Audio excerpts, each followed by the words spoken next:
Hello बच्चों, आज हम क्लास 12 का नेक्स्ट टॉपिक पढ़ने वाले हैं जिसका नाम है बच्चों इलेक्ट्रिक फ्लक्स। ठीक है, तो इलेक्ट्रिक फ्लक्स को पढ़ने के लिए हमें इम्पोर्टेंट बात ये ध्यान रखनी चाहिए कि इलेक्ट्रिक फील्ड क्या होता है और इलेक्ट्रिक फील्ड एक वेक्टर क्वांटिटी है तो इसकी डायरेक्शन क्या होती है। ठीक है, क्योंकि जब भी हम इलेक्ट्रिक फ्लक्स पढ़ेंगे तो यहाँ पे डायरेक्शन मैटर करेगी फ्लक्स निकालने के लिए। वैसे फ्लक्स तो एक स्केलर क्वांटिटी है, लेकिन फ्लक्स जब निकालेंगे तो बच्चों कि फ्लक्स बच्चों इलेक्ट्रिक फील्ड या इलेक्ट्रिक जो फील्ड लाइंस और सरफेस एरिया वेक्टर पे डिपेंड करती है। तो अगर आपको इलेक्ट्रिक फील्ड की डायरेक्शन अगर पता है और उसके बारे में अगर आपको चीज़ें आती हैं तो you can easily assess about the electric flux. तो बच्चों हम आज का जो सेशन है इसके अंदर बच्चों हम आज इलेक्ट्रिक फ्लक्स के बारे में पढ़ने वाले हैं। इलेक्ट्रिक फ्लक्स होता क्या है? ठीक है, वैसे तो ये बहुत इजी टॉपिक है, लेकिन अगर आप न्यूमेरिकल्स देखोगे PYQ बहुत सारे कॉम्पिटिटिव एग्जाम के, तो आपको ऐसे न्यूमेरिकल मिल जाएंगे जिसके अंदर आपको बहुत सारे न्यूमेरिकल के अंदर इलेक्ट्रिक फ्लक्स निकालने के लिए पूछा गया है। लेकिन वो इलेक्ट्रिक फ्लक्स निकालने के लिए आपको बहुत सारे सरफेसेस गिवन हो सकता है कि कोई सरफेस दे दे और उससे पूछे कि इससे रिलेटेड फ्लक्स कितना होगा। ठीक है ना, साथ में हम इलेक्ट्रिक फ्लक्स, अभी तो हम इलेक्ट्रिक फ्लक्स को पढ़ रहे हैं, लेकिन इलेक्ट्रिक फ्लक्स के बाद में आपके पास में एक लो आएगा जिसको बोलेंगे गोस लो। गोस लो भी हमें इलेक्ट्रिक फ्लक्स फाइंड करने के लिए ही इम्पोर्टेंट है। ठीक है, लेकिन वो हम अभी पढ़ा नहीं है हम लोगों ने, क्योंकि वो नेक्स्ट आएगा, मतलब आगे आएगा।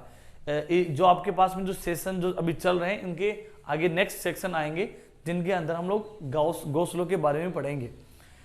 तो आज का जो सेशन आपके लिए इंपॉर्टेंट इसलिए भी है क्योंकि फ्लक्स को जब भी हम पढ़ेंगे तो हमें गोस लो के बारे में भी कुछ आइडिया आएगा। हालांकि गोस लो को हम यहाँ कतई डिस्कस नहीं करेंगे, वो तो हम गोस लो के सेशन के अंदर डिस्कस करेंगे। लेकिन अगर आपको फ्लक्स फाइंड करना आता है तो आपको गोस लो के एप्लीकेशन में भी आपको बहुत ये चीजें ईजी बन जाएंगी। तो आज का जो आपके पास में टॉपिक है बच्चों है इलेक्ट्रिक फ्लक्स। और इलेक्ट्रिक फ्लक्स होता क्या है समझाने से पहले मैं आपको ऐसे बताता हूँ कि मान लीजिए जैसे कि ये मेरा हैंड है बच्चों, हाथ है, और हाथ की ये सरफेस है। वैसे हमने पढ़ा है कि एरिया कभी भी इसके वेक्टर क्वांटिटी नहीं होता है, लेकिन जब मैं इलेक्ट्रिक फ्लक्स पढ़ाऊंगा तो मैं आपको बताऊंगा कि एरिया तो एक स्केलर क्वांटिटी है, लेकिन अगर एरिया वेक्टर फाइंड करें तो वो एक वेक्टर क्वांटिटी है।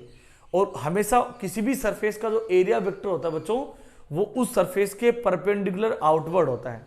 जैसे मान लो ये सरफेस है, इस सरफेस का जो एरिया वेक्टर होगा इसके परपेंडिकुलर आउटवर्ड होगा। ठीक है, तो यहां पे अगर हम फ्लक्स की बात पढ़ें तो ऐसे मान लीजिए कि आपके पास में कोई सरफेस है और इलेक्ट्रिक फील्ड लाइंस के अंदर हम उसको रखते हैं, इलेक्ट्रिक फील्ड में रखते हैं, तो कितनी इलेक्ट्रिक फील्ड लाइंस उस पर्टिकुलर सरफेस से पास होती हैं, ठीक है ना, हम उन्हीं नंबर ऑफ फील्ड लाइंस को बच्चों क्या कहते हैं, इलेक्ट्रिक फ्लक्स कहते हैं। बहुत ईजी डेफिनेशन आप ऐसे भी कह सकते हैं कि क्या इलेक्ट्रिक फ्लक्स को डिफाइन ऐसे करेंगे कि electric flux is the total number of field lines passing through the surface. किसी भी सरफेस से निकलने वाली परपेंडिकुलर जो फील्ड लाइंस होती हैं बच्चों हम उनको इलेक्ट्रिक फ्लक्स कहते हैं। एग्जाम्पल के लिए आप ऐसे समझ सकते हैं कि मान लीजिए बच्चों आपके पास में ये कोई सरफेस है। ठीक है, इस सरफेस का नाम मान लीजिए PQRS सरफेस है बच्चों, और ये PQRS सरफेस है बच्चों इलेक्ट्रिक फील्ड के अंदर थीटा एंगल पे रखा हुआ है। मतलब इलेक्ट्रिक फील्ड लाइंस की डायरेक्शन, इलेक्ट्रिक फील्ड की बच्चों डायरेक्शन इधर है, लेकिन अभी मैंने आपको बताया था कि सरफेस जो होता है उसका एरिया वेक्टर होता है उस सरफेस के परपेंडिकुलर आउटवर्ड होता है।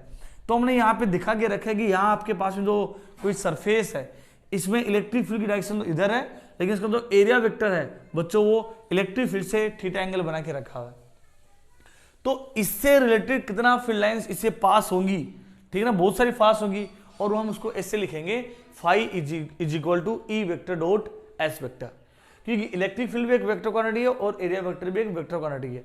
तो आपके पास में फ्लक्स को आप ऐसे भी डिफाइन कर सकते हैं कि flux is the product of electric field and area vector. ठीक है ना, तो इस टाइप से। तो यहाँ पे आप जैसे ही डॉट प्रोडक्ट हटाओगे तो आपके पास में बच्चों phi is equal to E S cos theta. मतलब यहाँ पे कोस थीटा का मतलब हो गया कि आपके पास से फ्लक्स बच्चों मैक्सिमम तभी होगा जब ई और एस दोनों सेम डायरेक्शन में हो, यानी कि आपके पास में जो एरिया जो सरफेस है वो इलेक्ट्रिक फील्ड के बच्चों परपेंडिकुलर रखा हुआ हो, तब आपके पास से फ्लक्स की जो वैल्यू होगी दैट विल मैक्सिमम। ठीक है, तो ये आपके पास से फ्लक्स आ गया। अब मैं दूसरे डायग्राम से समझा रहा हूं कि मान लीजिए बच्चों आपके पास में ये सरफेस ऐसा है, इसमें इलेक्ट्रिक फील्ड ऐसा है और ये इलेक्ट्रिक फील्ड के परपेंडिकुलर रखा हुआ है। तो परपेंडिकुलर रखा हुआ बच्चों, तो यहां देखेंगे कि आपके पास में जो सरफेस वेक्टर भी है वो भी, या एरिया वेक्टर है वो भी बच्चों इसके क्या है, इलेक्ट्रिक फील्ड की डायरेक्शन में ही है। तो इससे रिलेटेड जो फ्लक्स होगा आपके पास में वो बच्चों मैक्सिमम होगा, और वो कितना देगा आपके पास में ES, ये मैक्सिमम होगा। क्यों? Because angle between E vector and S vector is 0। तो ये छोटी सी डिफाइन है, आप ये समझ रहे कि इलेक्ट्रिक फ्लक्स किसी भी सरफेस से निकलने वाली टोटल फील्ड लाइंस को ही हम क्या कहते हैं, फ्लक्स कहते हैं। बच्चों फ्लक्स के बारे में हमें कुछ छोटी छोटी बातें भी ध्यान रखनी चाहिए। क्या कि इलेक्ट्रिक फ्लक्स की बच्चों जो SI यूनिट जो होती है बच्चों, वो होती है न्यूटन इंटू मीटर स्क्वायर पर कूलम। और बच्चों यहाँ पे आपके पास में जो डायमेंशनल फॉर्मूला होता है फ्लक्स का, वो आपके पास होता है m1L3T-3A-1। ठीक है, हम निकाल सकते हैं यहाँ से न्यूटन से, मतलब न्यूटन इंटू मीटर स्क्वायर पर कूलम। इस फॉर्मूले में अगर सबकी वैल्यू डायमेंशन रखोगे तो आपके पास में इलेक्ट्रिक फ्लक्स की डायमेंशन भी आ जाएगी। साथ में अभी मैंने आपको स्टार्टिंग में बताया था कि इलेक्ट्रिक फ्लक्स बच्चों एक स्केलर क्वांटिटी है, मतलब फ्लक्स की कोई डायरेक्शन नहीं है, लेकिन फ्लक्स इलेक्ट्रिक फील्ड की डायरेक्शन और एरिया वेक्टर की डायरेक्शन पर डिपेंड करता है। अगर दोनों की डायरेक्शन अलग अलग है या किसी एंगल पे है तो आपकी फ्लक्स की जो वैल्यूज है वो भी वेरी करेगी, लेकिन खुद ये स्केलर क्वांटिटी है, तो ये ध्यान रखना आपके पास। दूसरा अगर मैं समझाने के लिए एक छोटा सा एग्जांपल वो लेके आया हूं, मान लीजिए आपके पास में कोई स्पेस है और इसमें छोटा सा मैं सरफेस ले रहा हूं जिसका नाम है DS वेक्टर, मतलब एक छोटा सा एरिया वेक्टर है DS, और इससे निकलने वाला जो फ्लक्स होगा, सॉरी इसका जो एरिया वेक्टर होगा वो इस सरफेस से परपेंडिकुलर आउटवर्ड होगा, दैट इज DS वेक्टर, और इलेक्ट्रिक फील्ड की डायरेक्शन इधर है। तो इससे छोटे से यहाँ पे आपके पास जो एरिया वेक्टर है इससे रिलेटेड कितना फ्लक्स होगा, क्योंकि छोटा सा एरिया है तो छोटे से एरिया से निकलने वाला फ्लक्स होगा आपके पास में d5, और हो जाएगा आपके पास में E vector dot DS vector. अगर आपको इसको पूरे सरफेस से निकालना हो बच्चों फ्लक्स, तो आपको क्या करना पड़ेगा, आप ऐसे कर सकते हो कि ये पूरा जो सरफेस है इससे छोटे छोटे सरफेस सेगमेंट से या सरफेस एलिमेंट से मिलकर बना होगा, तो उनसे रिलेटेड फ्लक्स क्या होगा, हम छोटे छोटे फ्लक्स का क्या करेंगे, इंटीग्रेशन करेंगे। तो आपके पास है बच्चों ये बन जाएगा integration of E vector dot DS vector. तो आप किसी बड़ी सरफेस से भी हम इस टाइप से एरिया फ्लक्स निकाल सकते हैं। तो आज के सेशन के अंदर बच्चों हमने इलेक्ट्रिक फ्लक्स के बारे में पढ़ा है।